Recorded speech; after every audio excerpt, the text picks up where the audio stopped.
Magandang araw mga ka-farming. So ang vlog natin ngayon ay pupunta tayo sa Likdanao at pupunta din tayo sa Kabingtan. So ipapakita ko sa inyo yung mga tanim nila ng mga gulay tulad ng cabbage at Chinese pichay. So yan, nandito na tayo sa Likdanao. Sobrang maganda pala dito. So ipapakita ko sa inyo yung kagandahan ng lugar.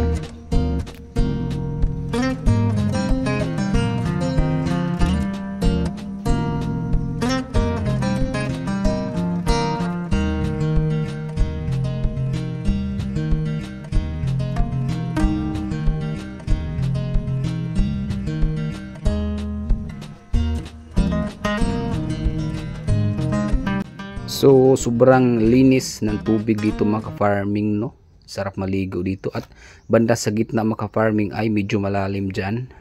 So yan, tingnan nyo, sobrang ganda. At susunod natin na pupuntahan ay pupunta tayo sa mga gulayan nila mga ka-farming.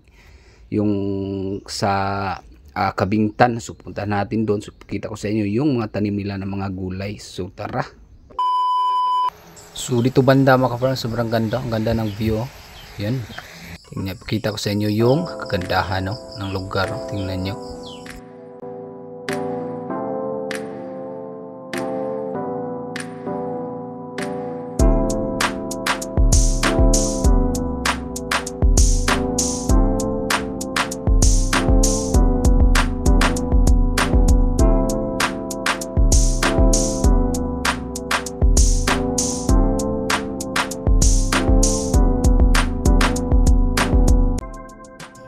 Pagdating natin sa Kabingtan mga ka-farming, so medyo maulan. So yan yung tanim nila na cabbage. Sobrang lawak talaga mga ka-farming at ang ganda pa ng kanilang mga tanim na mga cabbage. So yan, tingnan nyo, cabbage din yan.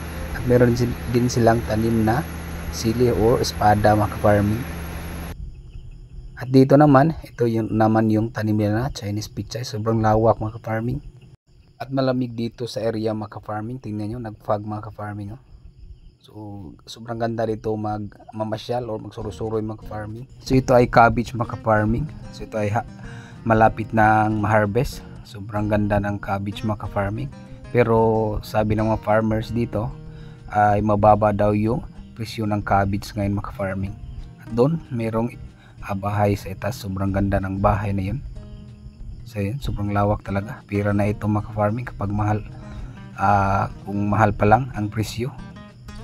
Yan, sobrang ganda ng kanilang cabbage. At dito naman ay makita nyo ang Chinese pichay. Kahit sa tabi ng kalsada meron silang mga tanim na Chinese pichay. Sobrang sipag talaga ng mga tao dito. Ang hanap buhay talaga ng mga tao dito mga ka-farming ay ang pagtatanim ng gulay dahil malamig sa area. At ito naman yung pinagkukunan daw ng kuryente mga ka-farming. So yan. So kung napansin nyo mga ka-farming na siya ay mga tubo-tubo diha. So adto daw na gamon ang kuryente dito sa tungunan mga ka-farming. So yan. At dito naman makita niyo naman yung tanim nila na sibuyas. Dahon mga ka-farming nasa tabi na ng karsada. So hanggang dito na natin vlog mga ka-farming. Sana nagustuhan nyo mga ka-farming. Huwag nyo kalimutan mag-share sa video na ito. At maraming salamat sa panonood.